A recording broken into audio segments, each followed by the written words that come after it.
Un millonario descubre a un niño de la calle rezando por su hija en coma. Lo que este acto de fe desencadena cambiará sus vidas para siempre. Una historia que te hará creer en los milagros del amor verdadero. La lluvia caía implacable sobre las calles, convirtiendo cada rincón en un espejo gris que reflejaba las luces de neón de la ciudad. En el hospital privado más exclusivo de la capital, donde solo los más poderosos podían permitirse el lujo de la esperanza, Diego Mendoza caminaba por los pasillos como un fantasma vestido de Armani. Sus zapatos italianos, que habían pisado las alfombras rojas de los hoteles más lujosos del mundo, ahora resonaban contra el mármol frío del hospital con un eco que parecía contar los días perdidos. Hacía 3 meses que su hija Sofía, de 16 años, yacía en coma tras un accidente automovilístico que había cambiado su mundo para siempre. Diego era un hombre que había construido un imperio farmacéutico desde la nada. A los 45 años, su fortuna se medía en miles de millones, pero todo ese dinero, todo ese poder, se había vuelto inútil ante la fragilidad de su única hija. Los mejores médicos del mundo habían desfilado por esa habitación, pronunciando palabras técnicas que sonaban como sentencias de muerte: trauma cerebral severo, actividad neuronal mínima, pronóstico reservado. «Señor Mendoza», le había dicho el doctor Ramírez esa mañana, con esa voz profesional que intentaba suavizar la brutalidad de la realidad. Ya han pasado 3 meses. Los estudios muestran que las posibilidades de recuperación completa son prácticamente nulas. Quizás sea momento de considerar. Diego no le había permitido terminar. Se había levantado de la silla como un tigre herido y había salido de la oficina sin decir palabra. ¿Considerar qué? ¿Desconectar a su hija? ¿Renunciar a la única luz que quedaba en su mundo desde que su esposa murió de cáncer 5 años atrás?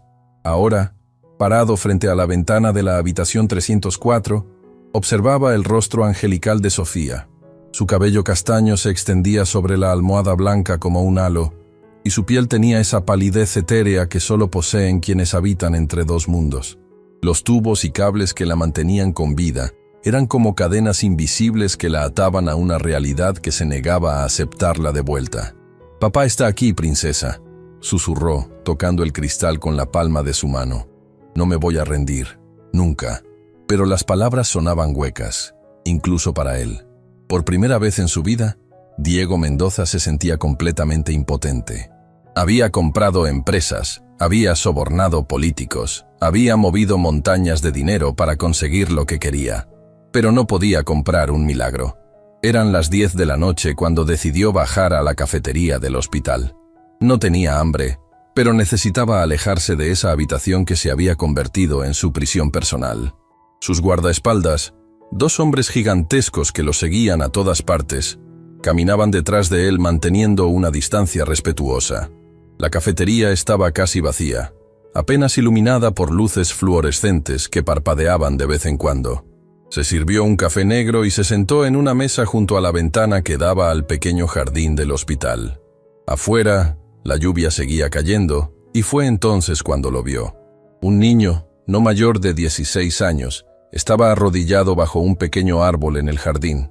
Sus ropas empapadas se pegaban a su cuerpo delgado, y sus manos estaban unidas en oración. No tenía paraguas, no tenía abrigo, solo tenía fe. Diego frunció el ceño. ¿Qué hacía un niño allí, bajo la lluvia, a esas horas? Se acercó a la ventana para ver mejor. El chico tenía los ojos cerrados y movía los labios en una oración silenciosa. Sus lágrimas se mezclaban con la lluvia que caía por su rostro, pero él no se movía, no se rendía. «¿Señor?» Uno de sus guardaespaldas se acercó. «¿Necesita algo? ¿Ves a ese niño?» Diego señaló hacia el jardín. «¿Qué está haciendo ahí?» El guardaespaldas miró hacia afuera y se encogió de hombros. «Probablemente es uno de esos chicos de la calle, señor. Tal vez busca refugio». Pero Diego sabía que no era eso. Había algo en la postura del niño, en la intensidad de su oración, que hablaba de algo más profundo.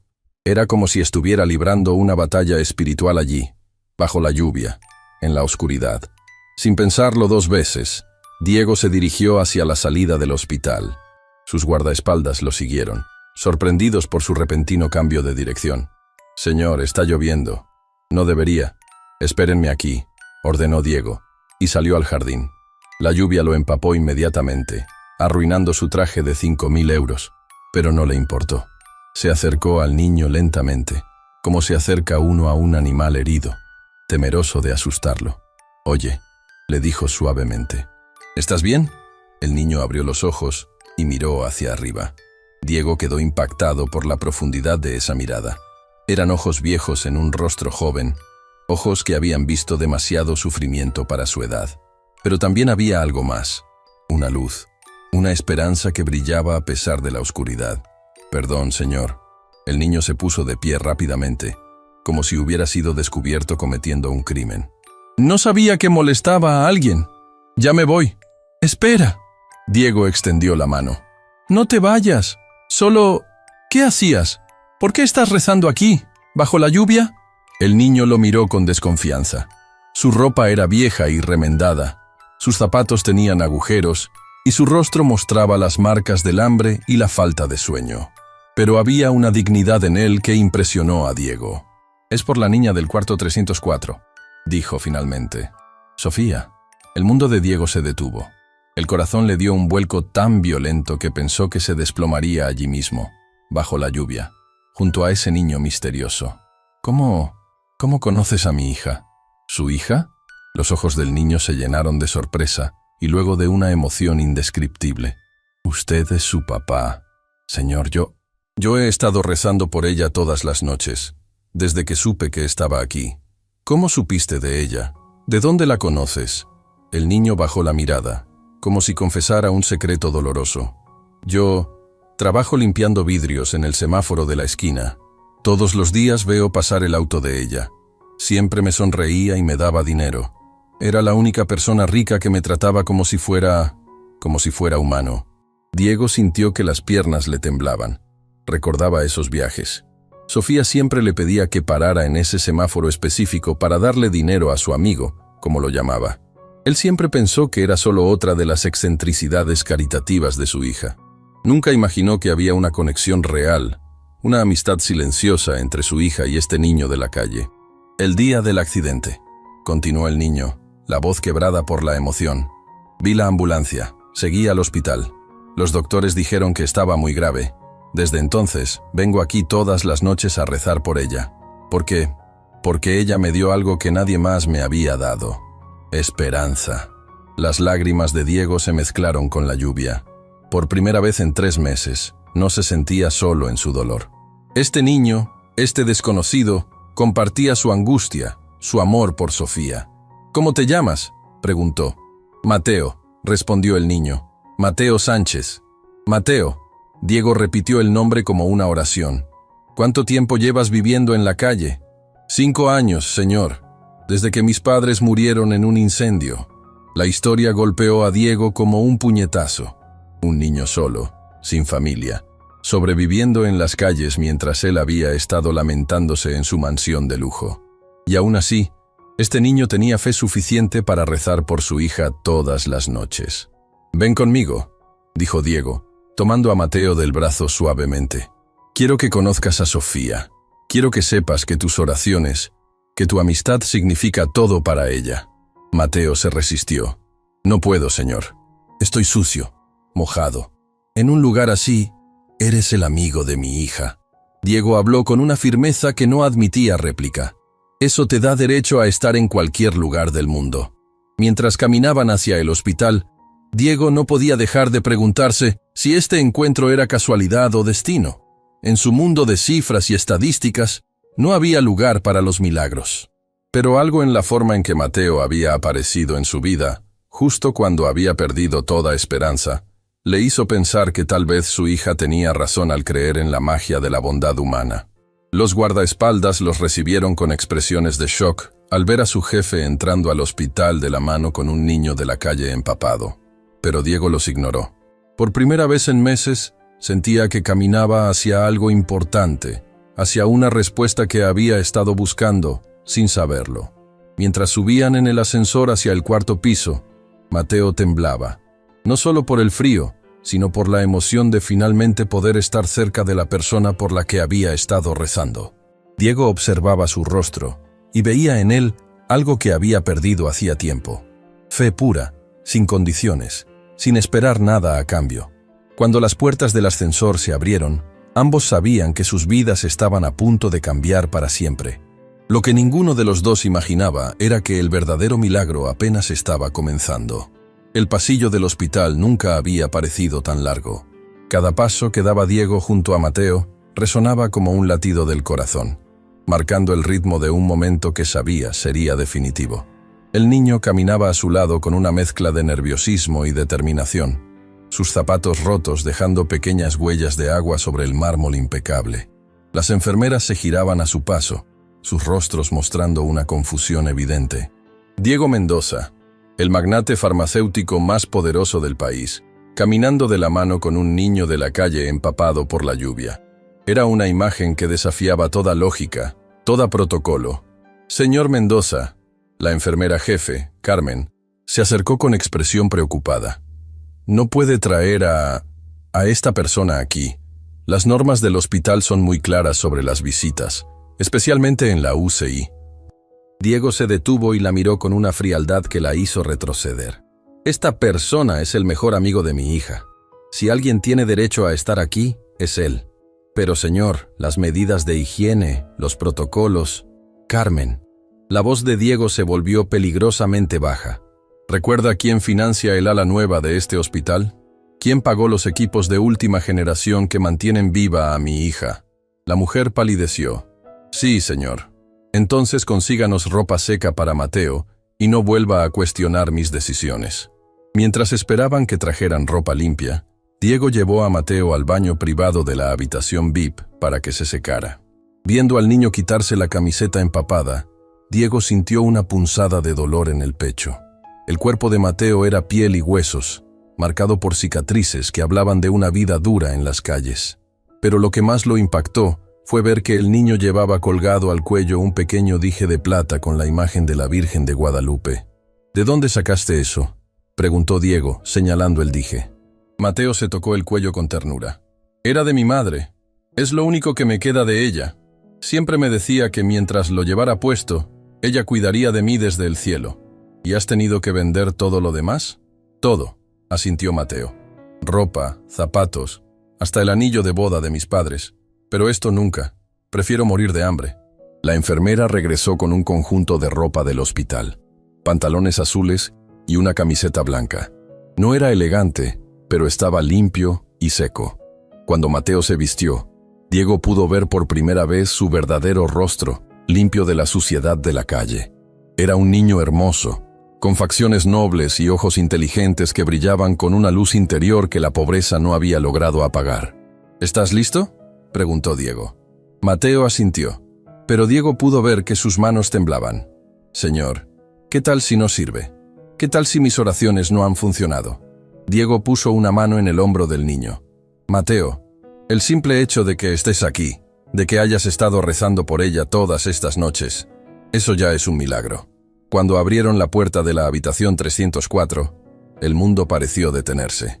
Sofía yacía en la cama, conectada a una docena de máquinas que monitoreaban cada latido de su corazón, cada respiración.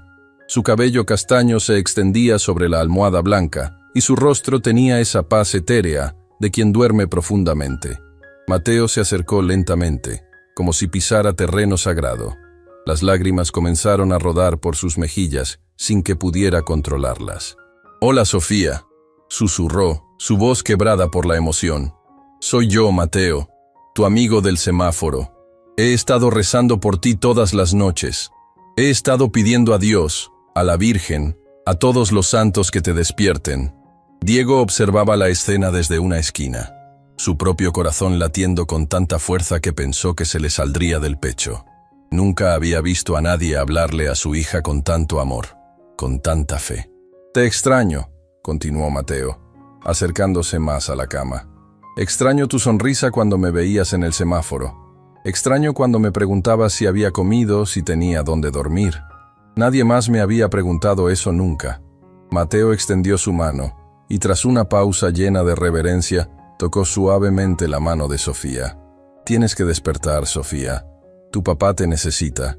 Y yo necesito agradecerte por tratarme como una persona. por verme cuando todos los demás me ignoraban. En ese momento, algo extraordinario sucedió. Los monitores que habían mantenido un ritmo constante durante 3 meses comenzaron a cambiar. El pitido del electrocardiograma se aceleró ligeramente. Las ondas cerebrales en el monitor neurológico mostraron pequeños picos de actividad. Diego se acercó corriendo. ¿Qué está pasando? Mateo mantenía la mano de Sofía entre las suyas, rezando en voz baja. Virgen de Guadalupe, madrecita mía, si alguna vez has escuchado las oraciones de un niño sin familia, escúchame ahora. Devuélvele a este papá a su hija. Devuélveme a mi amiga.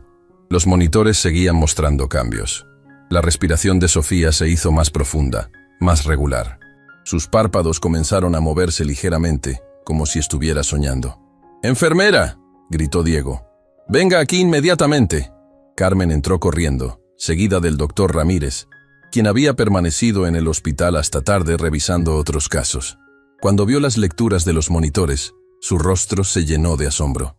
«Es imposible», murmuró, revisando los números una y otra vez.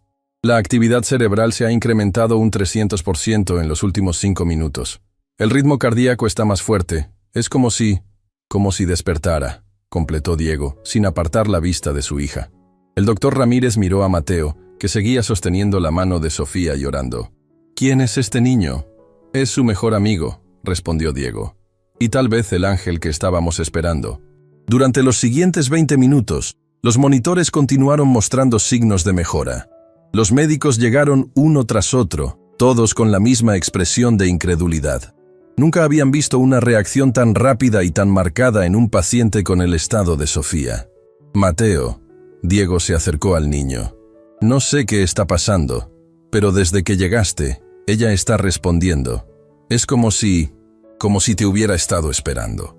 Mateo levantó la vista, sus ojos brillando con lágrimas de esperanza. «Mi madre siempre me decía que las oraciones de los que no tienen nada son las que Dios escucha primero, porque no pedimos por egoísmo, sino por amor». En ese momento, como si hubiera escuchado sus palabras, Sofía emitió un pequeño gemido. Fue apenas un suspiro, pero para Diego fue como el sonido más hermoso del universo.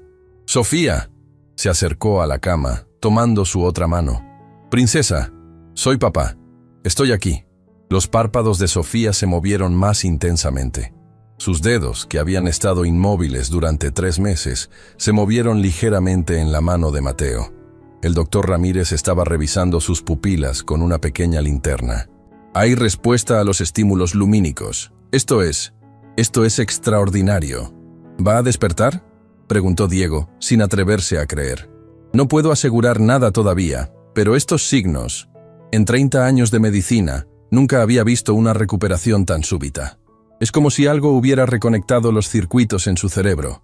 Mateo seguía susurrando oraciones, mezclando palabras en español con otras que Diego no entendía, pero que sonaban como cánticos antiguos, como si el niño estuviera invocando fuerzas más grandes que cualquier medicina.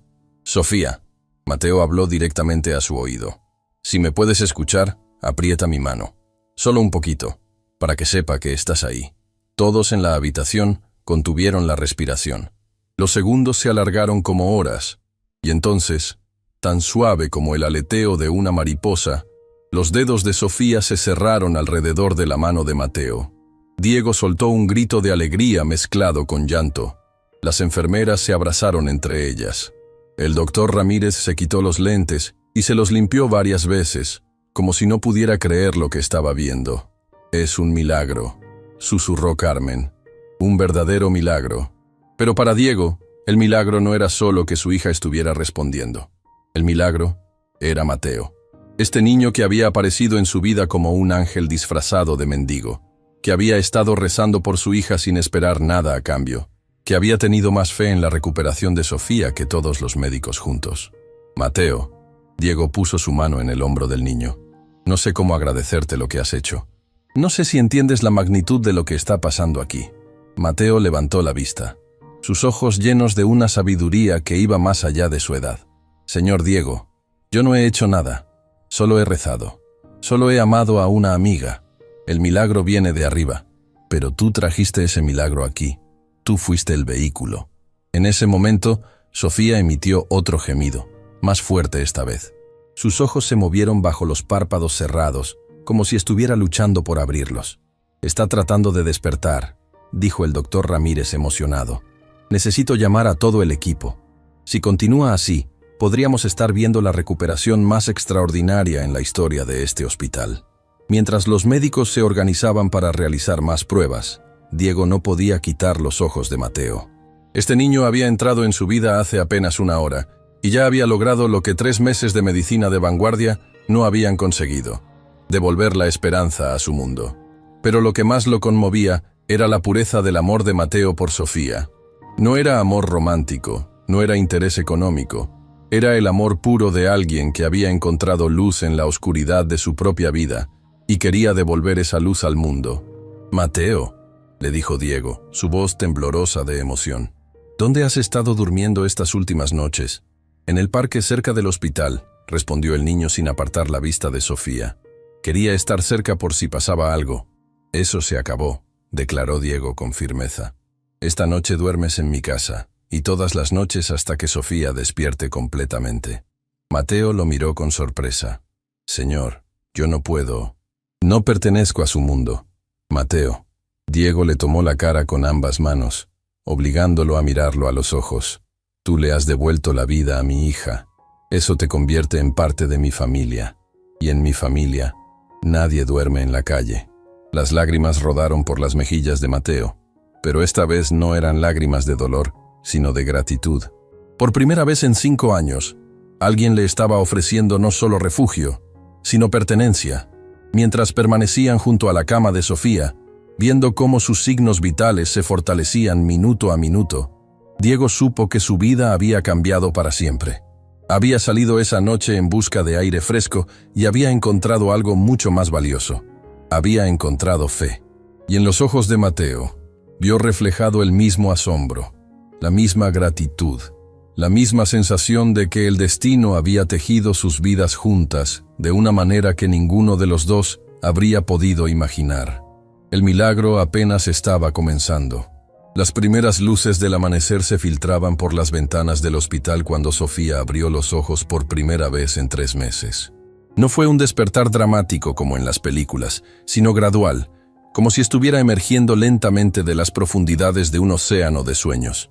Diego, que había permanecido despierto toda la noche junto a Mateo, vigilando cada cambio en los monitores, sintió que el mundo se detenía cuando vio esos ojos castaños, idénticos a los de su difunta esposa, enfocarse lentamente en la realidad.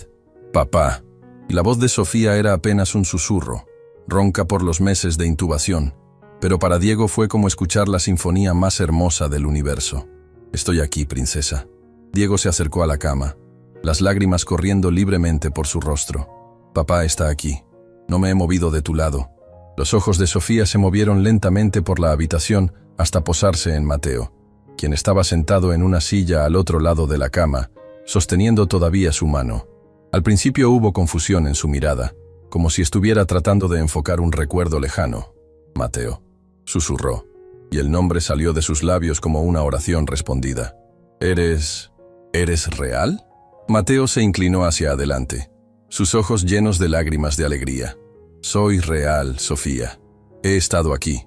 He estado rezando por ti todas las noches.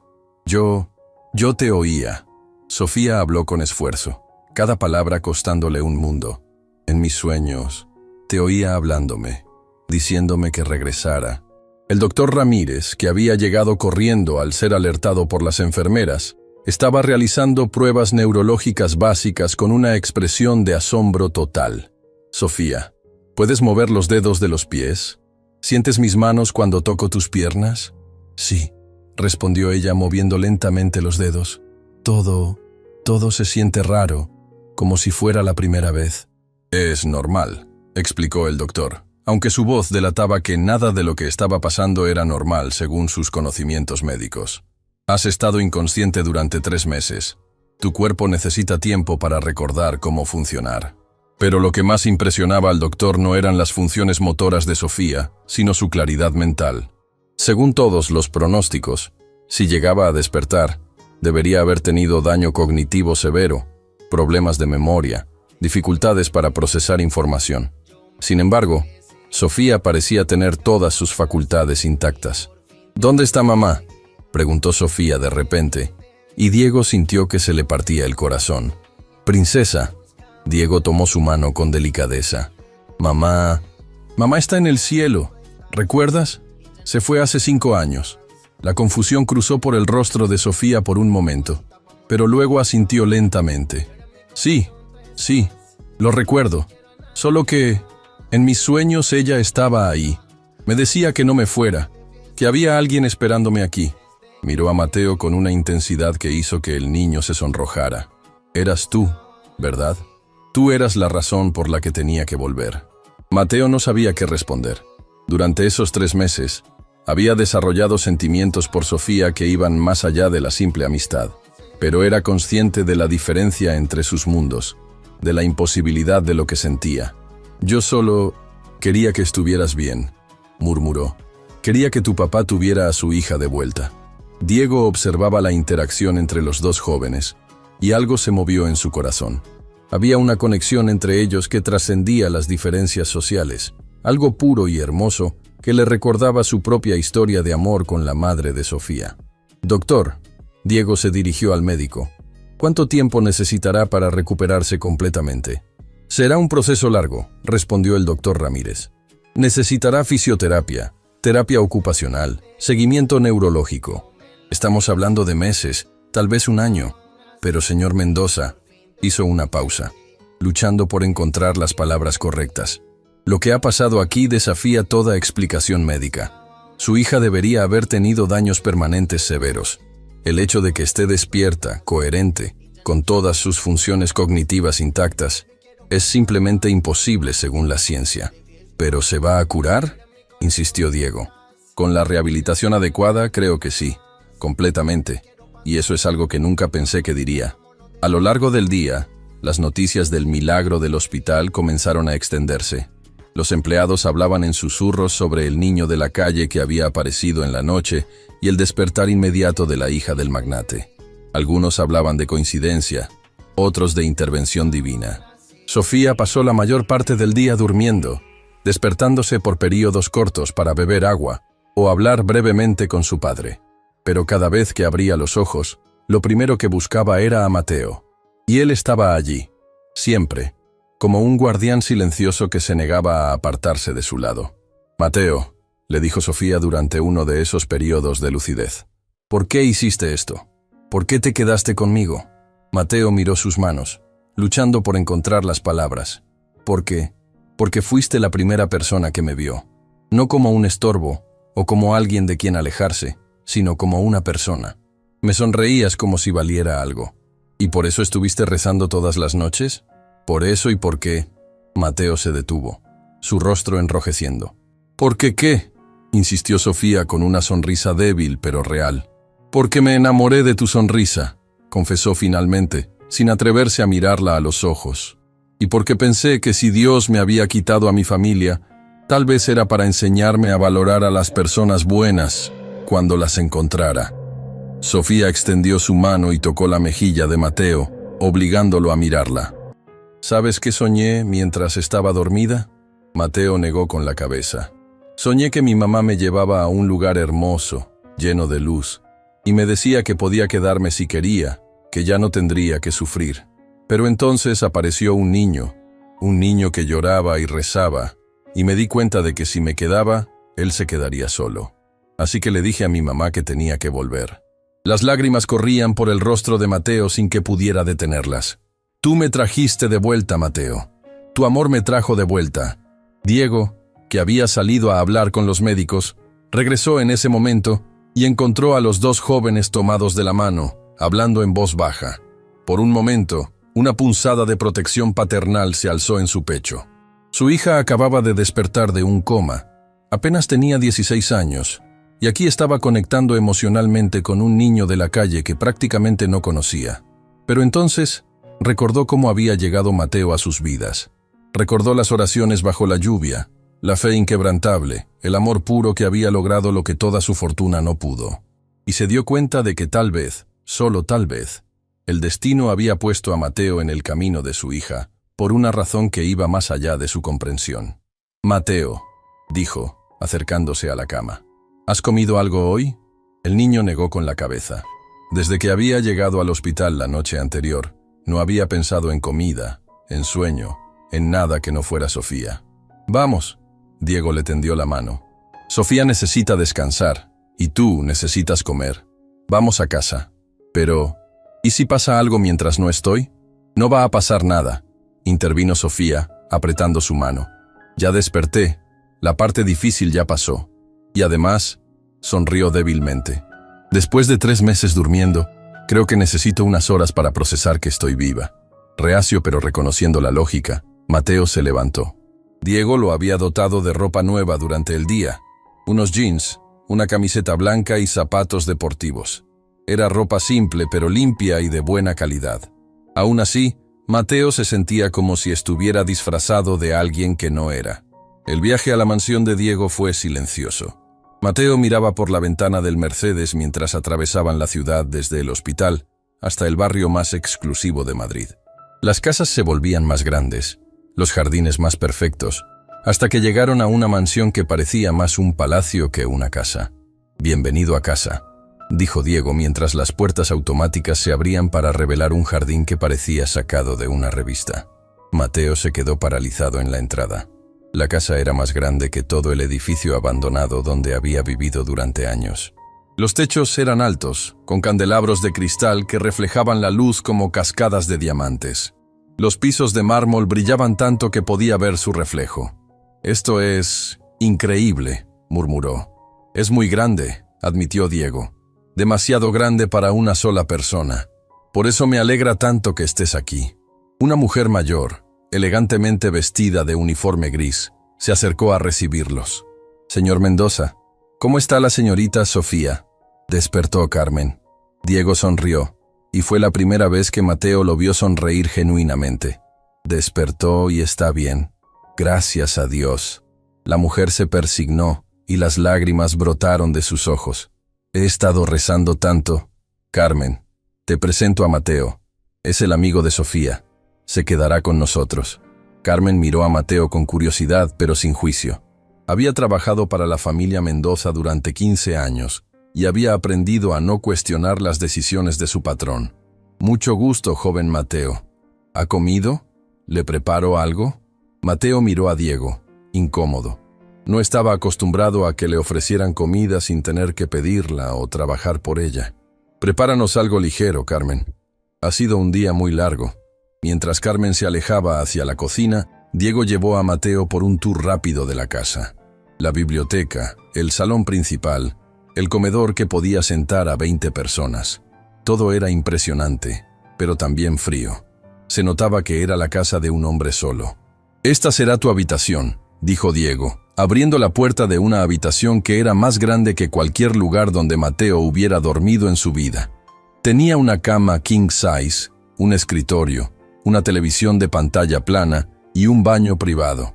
«Señor Diego», Mateo se detuvo en el umbral. «No puedo aceptar esto. Es demasiado». «Mateo». Diego se giró hacia él, y en sus ojos había una sinceridad que cortaba el aliento. «Mi hija estaba muriendo. Los mejores médicos del mundo me habían dicho que no había esperanza. Y entonces apareciste tú, rezando bajo la lluvia como un ángel, y ella despertó. ¿Crees que existe algo demasiado grande que pueda darte a cambio de eso?» «Pero yo no soy de este mundo», protestó Mateo. «No pertenezco aquí. ¿Sabes qué he aprendido hoy?» Diego se sentó en el borde de la cama. «Que el mundo se divide en 2 tipos de personas, las que tienen dinero en el corazón y las que tienen corazón en el dinero. Tú tienes corazón. Eso te hace más rico que la mayoría de las personas que conozco». Mateo se quedó en silencio, procesando las palabras. «Además», continuó Diego, «Sofía va a necesitar mucha rehabilitación. Va a necesitar a su mejor amigo cerca. Y yo voy a necesitar aprender de ti». «¿Aprender de mí? ¿Qué podría enseñarle yo?» Diego sonrió tristemente. «Cómo tener fe, cómo rezar, cómo creer en los milagros. Cosas que olvidé hace mucho tiempo». Esa noche, mientras Mateo se acostaba por primera vez en 5 años en una cama real, con sábanas limpias y una almohada suave, no podía dejar de pensar en lo irreal que era todo. Hacía 24 horas. Dormía en el parque. Ahora estaba en una mansión, siendo tratado como familia por uno de los hombres más poderosos del país. Pero lo que más lo emocionaba no era el lujo que lo rodeaba. Era saber que mañana podría ver a Sofía otra vez, que podría seguir siendo parte de su recuperación, que tal vez, solo tal vez, había encontrado el hogar que había estado buscando desde que perdió a sus padres. En su habitación al otro lado del pasillo, Diego tampoco podía dormir. Por primera vez en 3 meses, no era por preocupación, sino por una esperanza tan intensa que lo mantenía despierto. Su hija estaba viva, estaba despierta, y se iba a recuperar. Y todo gracias a un niño que había aparecido en su vida como un milagro disfrazado de tragedia humana. Mientras la ciudad dormía a su alrededor, 2 corazones que habían estado rotos de diferentes maneras comenzaban a sanar, unidos por el amor a una niña que había regresado de las fronteras de la muerte para enseñarles que los verdaderos milagros no necesitan explicación, solo necesitan fe. 3 semanas habían pasado desde el despertar de Sofía, y la mansión Mendoza había experimentado una transformación que iba mucho más allá de la decoración. Los pasillos que antes resonaban únicamente con los pasos solitarios de Diego, ahora se llenaban de risas, conversaciones y una energía que había estado ausente durante años. Sofía había sido trasladada a casa después de 10 días en el hospital, con un equipo completo de fisioterapeutas, enfermeras y especialistas que venían diariamente para supervisar su recuperación. Pero el cambio más notable no era médico, sino emocional. La casa había recuperado su alma. «¡Mateo! ¡Ayúdame!», gritó Sofía desde la sala de rehabilitación que Diego había mandado construir en la planta baja. Estaba luchando con los ejercicios de equilibrio, parada en una pierna mientras trataba de mantener la estabilidad. Mateo corrió hacia ella, llegando justo a tiempo para sostenerla cuando comenzó a tambalearse. «Ya casi lo tienes», le dijo, sus manos firmes en su cintura. «Solo un poco más». «Es más difícil de lo que parece», se quejó Sofía, pero había una sonrisa en su rostro que no tenía nada que ver con la frustración. «Todo lo que vale la pena es difícil», respondió Mateo, repitiendo una frase que había aprendido de Diego. Desde una esquina de la habitación, Diego observaba la escena con una mezcla de orgullo y algo que no se atrevía a nombrar. En esas 3 semanas, había visto a Mateo transformarse de un niño de la calle asustado a un joven seguro de sí mismo, pero que nunca había perdido su humildad ni su gratitud. El cambio en Mateo había sido gradual, pero profundo. Los primeros días se escondía en su habitación, comía poco y hablaba en susurros, como si temiera que en cualquier momento alguien se diera cuenta del error y lo echara de vuelta a la calle. Pero Sofía, con su recuperación y su personalidad naturalmente cálida, había logrado sacarlo de su caparazón. «Papá», Sofía se dirigió a Diego mientras Mateo la ayudaba a sentarse en la banca de ejercicios. «¿Ya inscribiste a Mateo en mi colegio?». «Sofía». Diego dudó. Habían tenido esa conversación varias veces. «El Instituto San Patricio es complicado. Tienen procesos de admisión muy estrictos, requisitos académicos». «¿Quieres decir que tienen requisitos económicos?», lo interrumpió Sofía con esa franqueza que había heredado de su madre. «No es solo eso», defendió Diego, aunque sabía que su hija tenía razón parcialmente. «Mateo ha estado fuera del sistema educativo durante 5 años. Necesitaríamos evaluaciones, tutorías intensivas. Yo puedo ayudarlo», declaró Sofía con determinación. «Y tú puedes pagar los mejores tutores del mundo. El dinero no es el problema, papá. La pregunta es si realmente quieres que Mateo sea parte de nuestra familia o si solo es un invitado temporal». Las palabras de su hija lo golpearon como una bofetada. Diego se acercó y se sentó junto a ellos. «Mateo, ¿qué quieres tú? ¿Quieres estudiar? ¿Quieres ir al instituto?». Mateo miró hacia el suelo, luchando con emociones contradictorias. «Señor Diego, yo abandoné la escuela en 6º grado. Probablemente estoy años atrasado. No quiero avergonzarlo a usted ni a Sofía». «Mateo». Sofía tomó su mano. «¿Recuerdas lo que me dijiste en el hospital? Que las oraciones de los que no tienen nada son las que Dios escucha primero. Bueno, yo creo que la inteligencia de los que han luchado por sobrevivir es más fuerte que la de los que solo han estudiado en libros. Diego observó la determinación en los ojos de su hija y tomó una decisión que sorprendió incluso a él mismo. Está bien, mañana hablaré con el director del instituto y contrataré al mejor equipo de tutores de Madrid. Pero Mateo se dirigió directamente al joven. Esto va a ser duro, muy duro. Vas a tener que estudiar más que cualquier otro estudiante para ponerte al día. Los ojos de Mateo se llenaron de lágrimas. ¿De verdad? ¿De verdad puedo ir a la escuela otra vez? Puedes hacer lo que quieras, respondió Diego. Eres parte de esta familia ahora. Esa tarde, mientras Sofía descansaba después de sus sesiones de terapia, Diego encontró a Mateo en la biblioteca, mirando los miles de libros con una expresión de asombro reverente. ¿Sabes leer bien?, preguntó Diego sentándose en el sillón de cuero junto a la ventana. Sí, señor. Mi madre me enseñó antes de morir, y en la calle a veces encontraba libros en la basura y los leía para no aburrirme. ¿Qué tipo de libros? Cualquiera, respondió Mateo pasando los dedos por los lomos de los libros. Novelas, libros de historia, hasta libros de medicina. No entendía todo, pero me gustaba imaginar que algún día podría entender. Diego se levantó y sacó un libro del estante. Era una biografía de Louis Pasteur. Este hombre cambió el mundo de la medicina. Vino de una familia pobre, como tú. La diferencia entre él y otros niños pobres no fue el dinero, fue la oportunidad. Le entregó el libro a Mateo. Quiero que sepas que no estoy haciendo esto por caridad. Lo hago porque creo que tienes potencial, pero vas a tener que demostrarlo. Mateo abrazó el libro contra su pecho. No lo voy a decepcionar, señor Diego. Se lo prometo. No me lo prometas a mí, dijo Diego. Prométeselo a ti mismo. La conversación fue interrumpida por la llegada del doctor Ramírez, quien venía para su chequeo semanal de Sofía. Después de examinarla, se dirigió a Diego con expresión de asombro. «Es increíble», dijo guardando su estetoscopio. «Su recuperación va más rápida de lo que jamás esperé. A este ritmo estará completamente recuperada en 2 meses, tal vez menos». «¿Y neurológicamente?», preguntó Diego. «Perfecta. Es como si el accidente nunca hubiera pasado. No tengo explicación médica para esto». Esa noche, durante la cena familiar, algo que no había existido en la casa Mendoza durante años, Sofía anunció algo que cambiaría todo una vez más. «Papá, he estado pensando en algo», dijo, cortando su pollo con cuidado. «Cuando me recupere completamente, quiero estudiar medicina».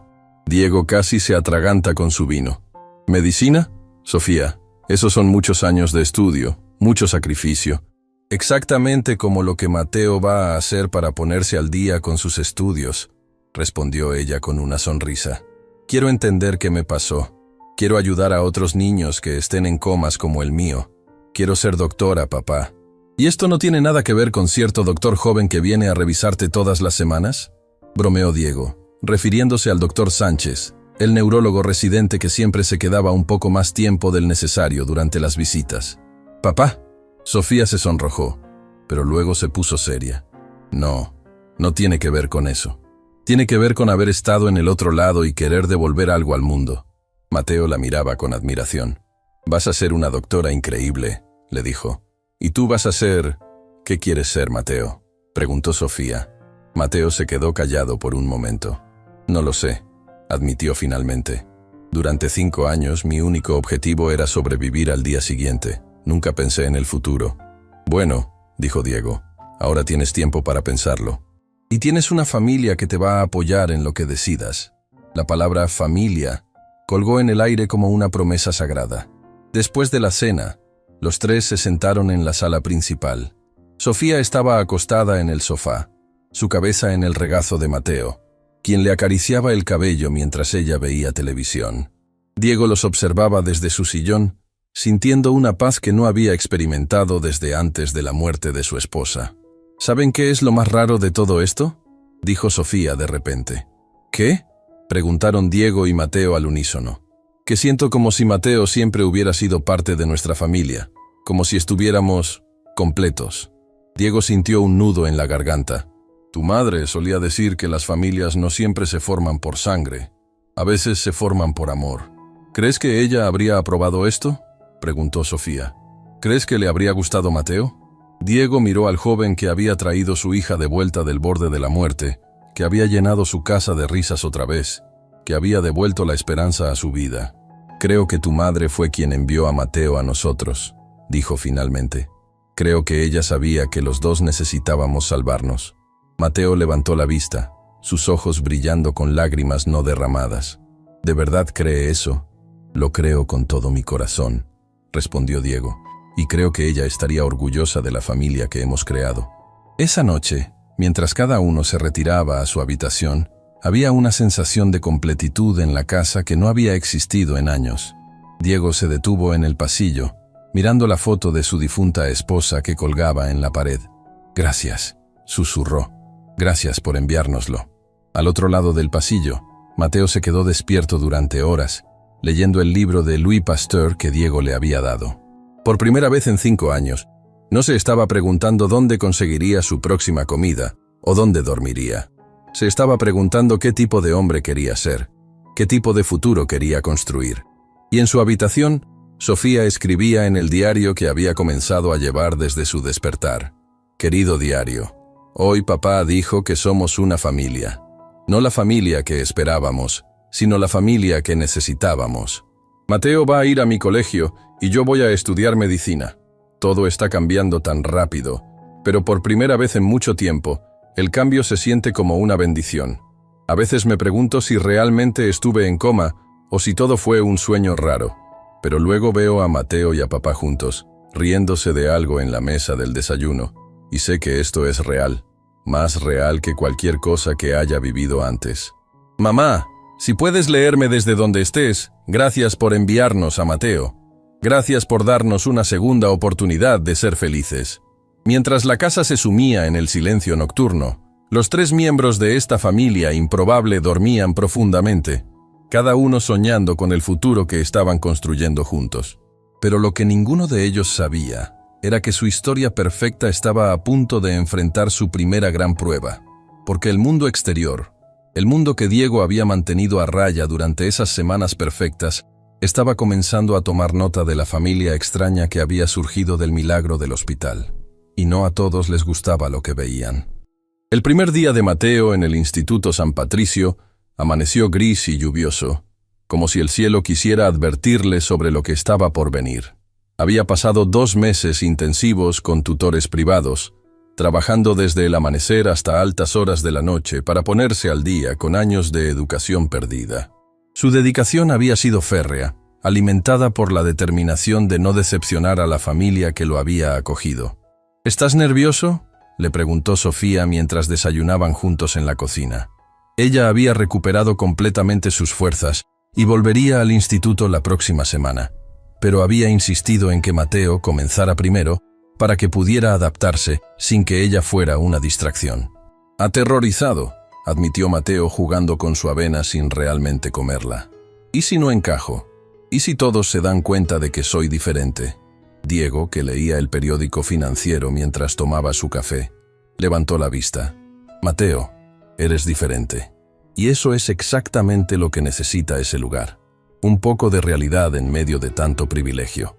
Fácil decirlo cuando no eres tú el que tiene que enfrentarse a 30 niños ricos que nunca han pasado hambre», murmuró Mateo. Sofía se levantó y se sentó junto a él, tomando sus manos.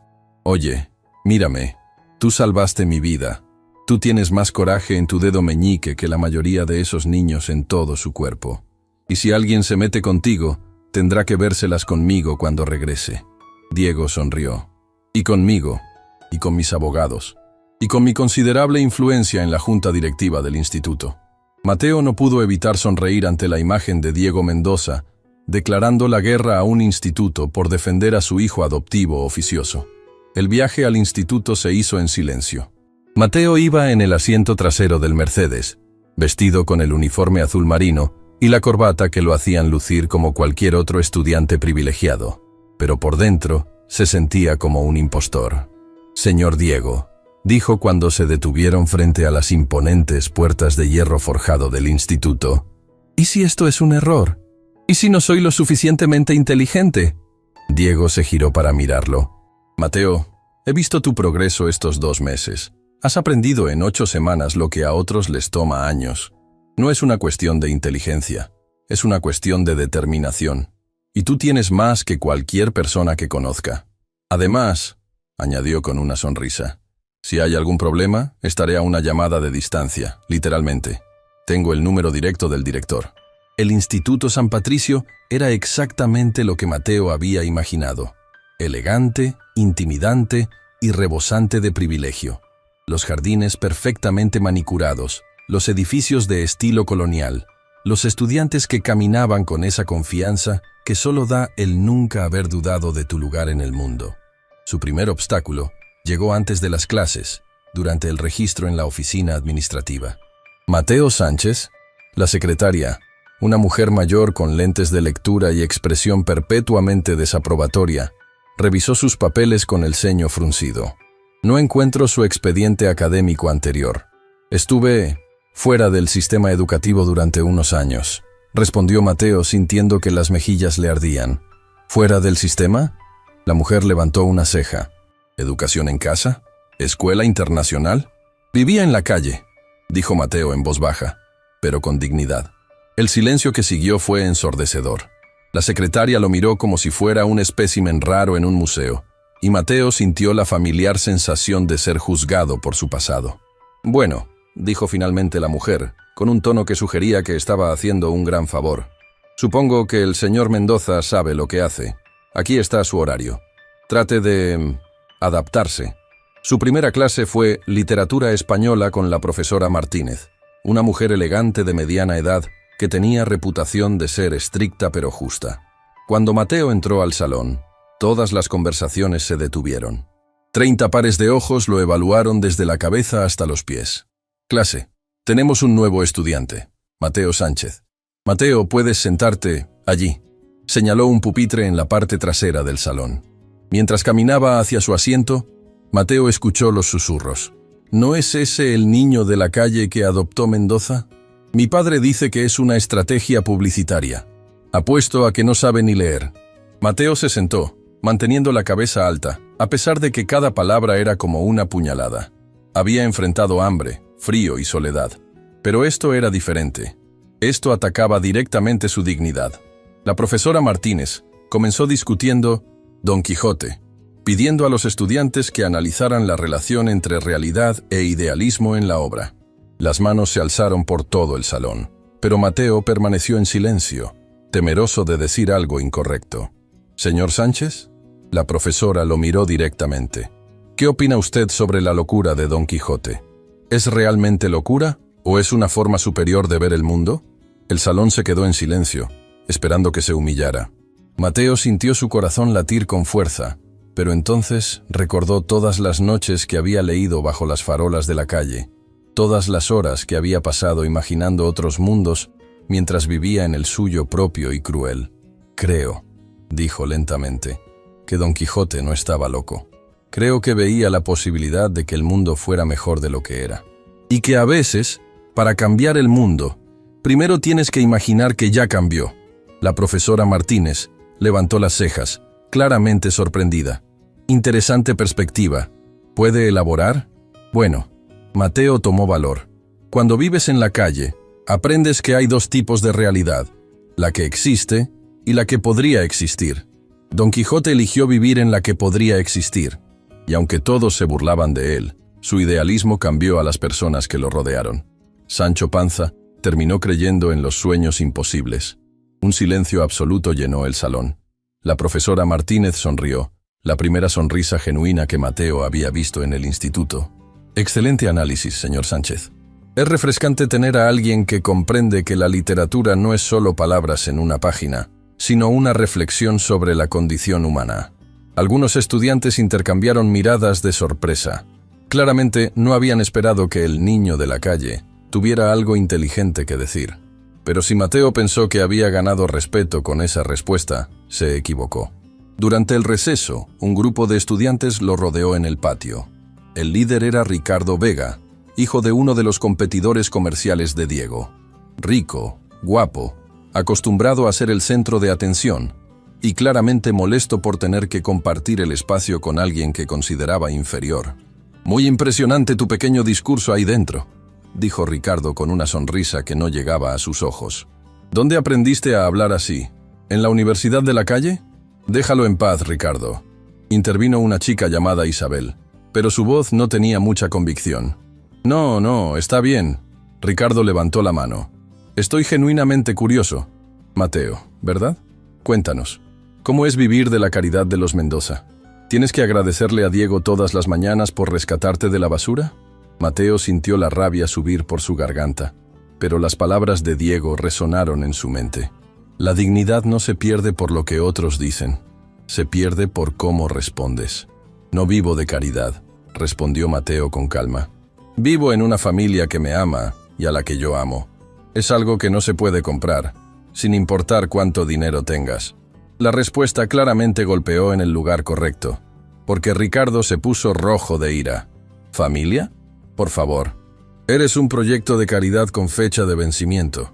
En cuanto Sofía se aburra de jugar a la santa, te van a mandar de vuelta a la calle donde perteneces. Las palabras fueron como un puñetazo al estómago.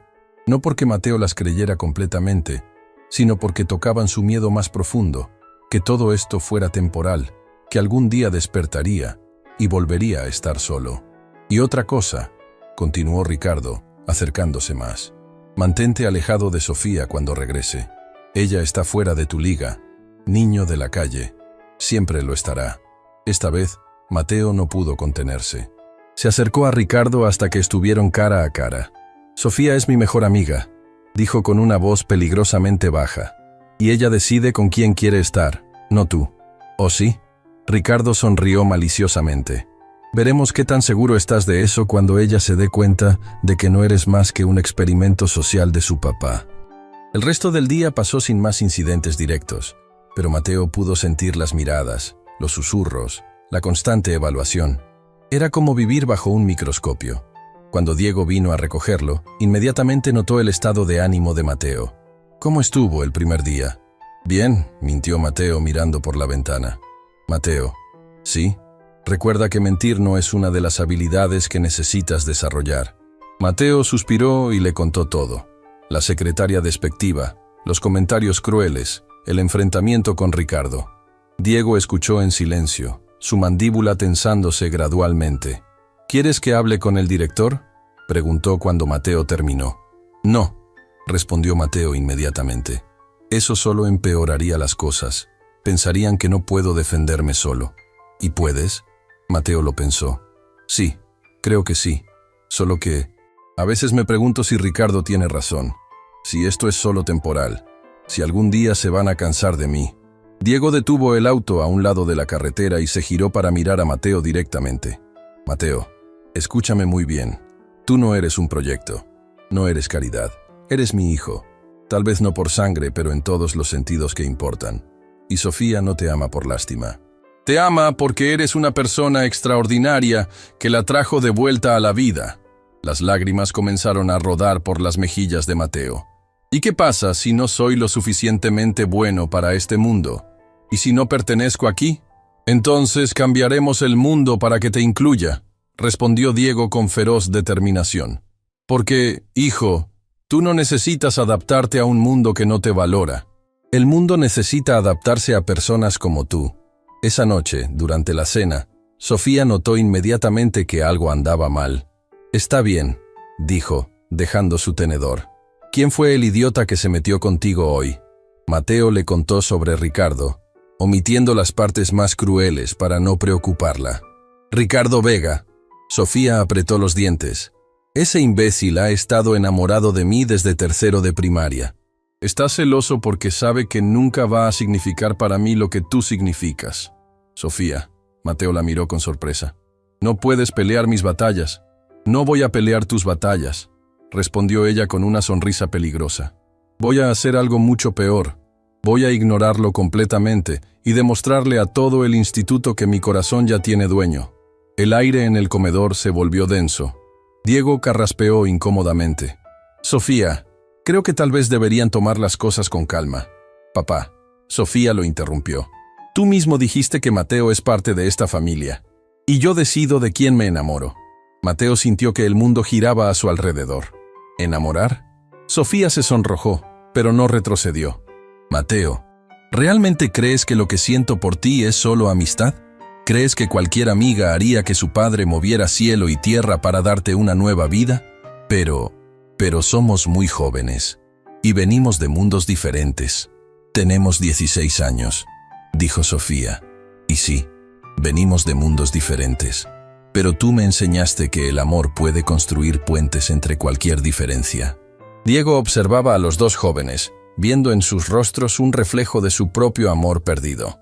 Su esposa también había venido de un mundo diferente al suyo, y había sido el amor más puro y hermoso de su vida. «Está bien», dijo finalmente, «pero con reglas, y supervisión, y nada de... ¡Papá!». Sofía se rió, rompiendo la tensión. Esa noche, Mateo se quedó despierto pensando en todo lo que había cambiado en su vida. Hacía 6 meses, dormía en la calle, sin familia, sin futuro, sin esperanza. Ahora tenía una familia que lo amaba, una educación que lo desafiaba, y el amor de la niña más extraordinaria que había conocido. Pero también sabía que la verdadera prueba apenas comenzaba. El mundo exterior no los iba a dejar en paz. Ricardo y otros como él harían todo lo posible por separarlos. Sin embargo, mientras escuchaba la respiración tranquila de la casa a su alrededor, Mateo supo que estaba dispuesto a luchar por esta vida, por esta familia, por este amor que había crecido de las cenizas de la tragedia. Después de todo, había sobrevivido 5 años en la calle. Un grupo de niños ricos malcriados sería fácil en comparación. Lo que no sabía era que la verdadera batalla no vendría de sus compañeros de clase, sino de fuerzas mucho más poderosas que pronto pondrían a prueba no solo su relación con Sofía, sino la estabilidad de toda la familia que habían construido juntos. 6 meses habían pasado desde que Mateo comenzó en el Instituto San Patricio. Y aunque había enfrentado desafíos diarios, su determinación solo se había fortalecido. Sus calificaciones eran impecables, había ganado el respeto de varios profesores y lentamente algunos compañeros habían comenzado a verlo como algo más que el niño de la calle de los Mendoza. Pero la verdadera tormenta estaba por llegar. Todo comenzó con una llamada telefónica que Diego recibió en su oficina un martes por la mañana. Era de Servicios Sociales de la Comunidad de Madrid. «Señor Mendoza». La voz al otro lado del teléfono era fría y oficial. «Soy la trabajadora social Carmen Ruiz. Hemos recibido una denuncia anónima sobre la situación del menor Mateo Sánchez que reside en su domicilio». Diego sintió que se le helaba la sangre. «¿Qué tipo de denuncia?» «Se alega que existe una relación inapropiada entre el menor y su hija, y que usted está permitiendo una situación que podría ser perjudicial para ambos menores. Necesitamos programar una visita de investigación». «Eso es ridículo». Diego trató de mantener la calma. «Mateo es prácticamente mi hijo adoptivo. Es un estudiante ejemplar. Está bajo cuidado médico regular».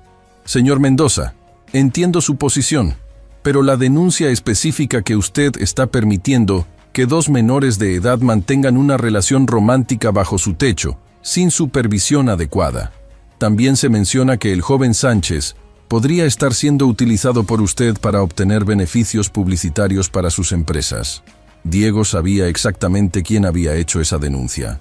Ricardo Vega y su familia habían estado esperando el momento perfecto para atacar. «¿Cuándo necesitan hacer esta visita?», preguntó, resignado. «Mañana por la mañana.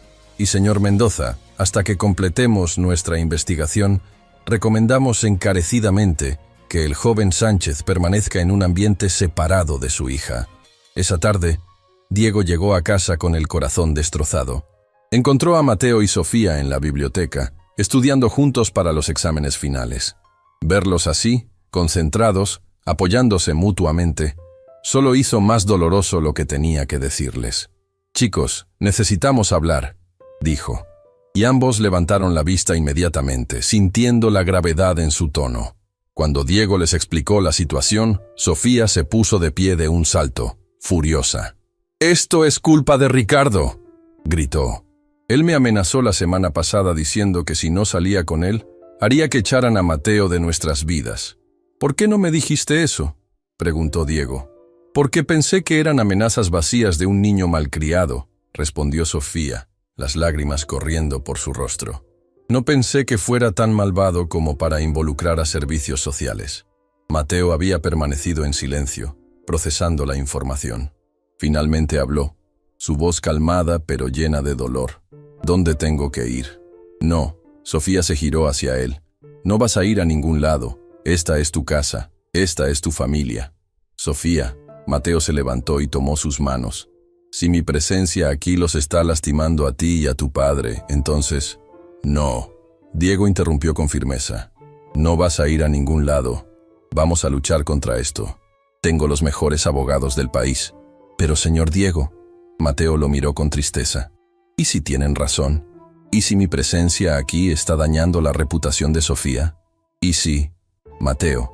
Sofía le puso las manos en las mejillas, obligándolo a mirarla. ¿Me amas? Mateo asintió, incapaz de hablar. ¿Y yo a ti? Otro asentimiento. Entonces no importa lo que diga nadie más. El amor verdadero no se rinde ante la crueldad de otros. Esa noche, ninguno de los tres durmió bien. La visita de servicios sociales estaba programada para las 10 de la mañana del día siguiente. A las 9:30, la trabajadora social Carmen Ruiz llegó acompañada de un psicólogo infantil y un supervisor.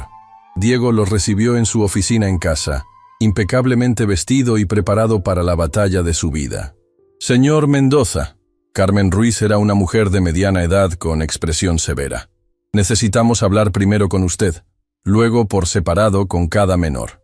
Por supuesto, Diego respondió con cortesía forzada. ¿Puede explicarnos exactamente cuál es la relación entre usted y el joven Sánchez? ¿Es usted su tutor legal? No oficialmente, Diego admitió, pero está bajo mi cuidado completo. Asiste a la mejor escuela, tiene atención médica completa, vive en un ambiente estable. ¿Y la relación entre los dos menores? Son jóvenes que se cuidan mutuamente. Sí, hay afecto entre ellos, pero están bajo supervisión constante. Tienen 16 años, no 12. Señor Mendoza, el psicólogo intervino. ¿No le parece problemático que un joven que ha vivido trauma severo de abandono desarrolle dependencia emocional hacia la primera figura femenina estable en su vida? Diego sintió la rabia subir. ¿Ha hablado con Mateo? ¿Ha evaluado su estabilidad psicológica? ¿O está haciendo suposiciones basadas en estereotipos? Queremos hablar con él ahora, respondió Carmen Ruiz. Cuando trajeron a Mateo, Diego pudo ver que el joven estaba nervioso pero determinado. Se sentó derecho, mirando directamente a sus interrogadores. Mateo, comenzó el psicólogo, ¿te sientes presionado a mantener una relación con Sofía para asegurar tu lugar en esta casa? No, respondió Mateo sin dudar. Amo a Sofía porque es una persona extraordinaria que me ve como soy, no como lo que fui. ¿Y si tuvieras que elegir entre vivir aquí sin relacionarte románticamente con ella o irte? Mateo miró hacia Diego, luego hacia la puerta donde sabía que Sofía esperaba. Elegiría lo que fuera mejor para ella, dijo finalmente. Pero no creo que separarnos sea lo mejor para ninguno de los dos. ¿Por qué no?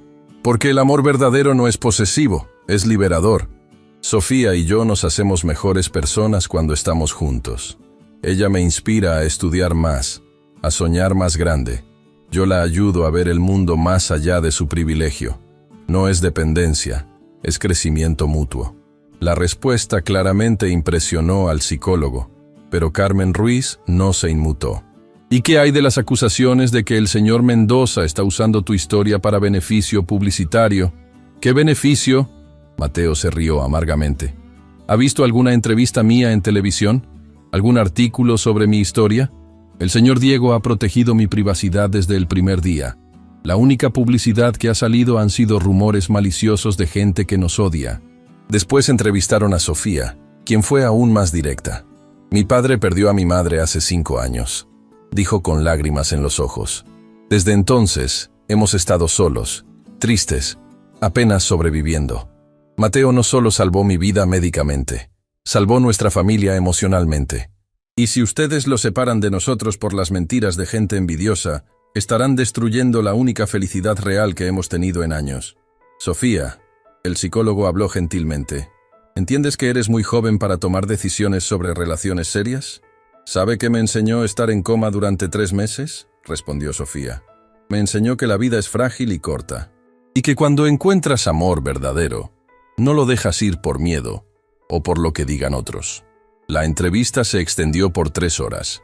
Revisaron la casa, hablaron con el personal doméstico, revisaron los expedientes académicos y médicos de ambos jóvenes. Finalmente, Carmen Ruiz se reunió con Diego para dar su conclusión preliminar. «Señor Mendoza», comenzó, «debo admitir que esto no es lo que esperábamos encontrar». Diego contuvo la respiración. El joven Sánchez está claramente estable, educado y bien cuidado. Su relación con su hija, aunque romántica, parece saludable y age apropiate. Y ambos menores muestran madurez emocional por encima de su edad. Entonces, sin embargo, continuó, la situación legal es compleja. Usted no tiene custodia legal de Mateo. Técnicamente, él sigue siendo un menor sin tutela oficial. ¿Qué está sugiriendo? Que si realmente quiere proteger a este joven y a su familia, necesita formalizar la situación. Adopción legal. Custodia oficial. Diego sintió una mezcla de alivio y nueva preocupación. ¿Y la investigación? Se cerrará sin cargos. Pero, señor Mendoza, le sugiero encarecidamente que acelere los procesos legales. La próxima denuncia podría no ser tan fácil de resolver. Esa tarde, después de que los funcionarios se fueron, la familia se reunió en la sala principal. Diego les contó las conclusiones. ¿Adopción legal? Mateo lo miró con asombro. ¿De verdad quiere adoptarme? Mateo. Diego se acercó y puso las manos en los hombros del joven. Deberías haber sido mi hijo, desde el momento en que apareció en nuestras vidas.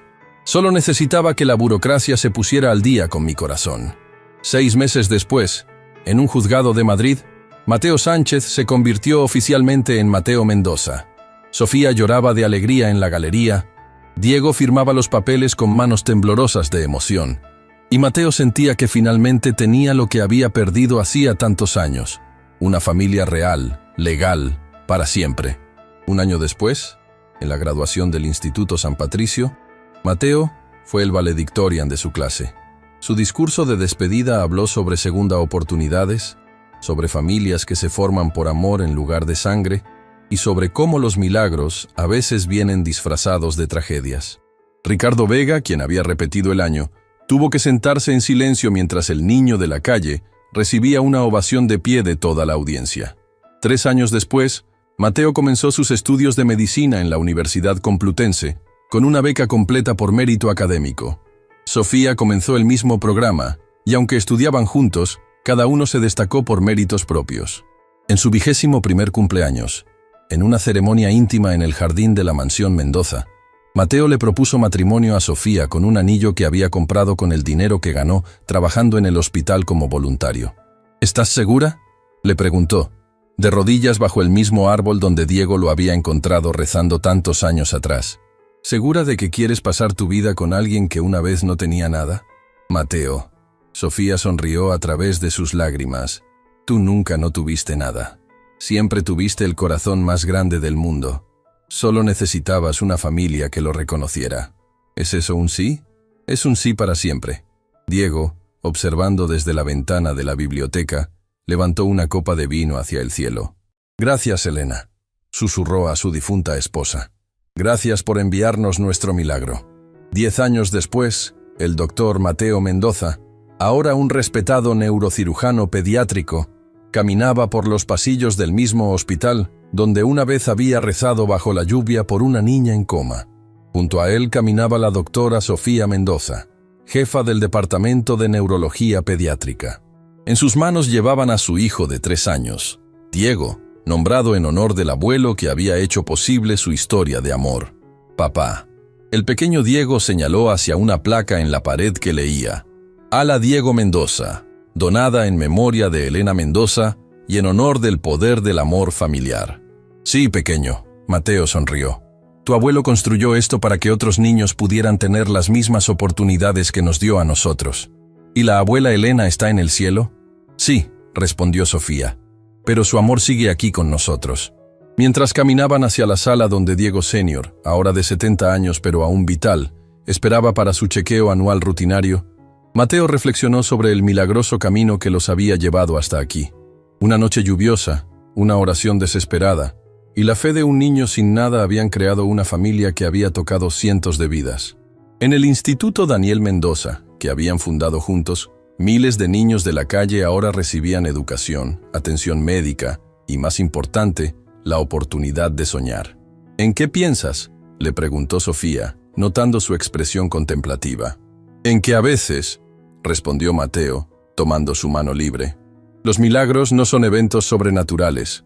Son personas que deciden amarse unos a otros a pesar de lo que diga el mundo. ¿Y cuál fue nuestro milagro? Mateo miró a su esposa, a su hijo, hacia la habitación donde los esperaba el hombre que lo había salvado de la calle y le había dado una vida más allá de sus sueños más salvajes. El milagro fuimos nosotros, dijo finalmente. El milagro fue que 3 corazones rotos decidieron volverse uno entero. Mientras entraban a la habitación donde Diego los esperaba con una sonrisa que iluminaba todo el lugar, Mateo supo que su historia había llegado a su final perfecto. No porque todo hubiera sido fácil, sino porque habían elegido el amor por encima del miedo, la esperanza por encima de la desesperación y la familia por encima de todo lo demás. El niño que una vez había rezado bajo la lluvia por un milagro, se había convertido él mismo en el milagro que otros necesitaban. Y la oración que había comenzado con lágrimas de desesperación se había convertido en una sinfonía de gratitud que resonaría por generaciones.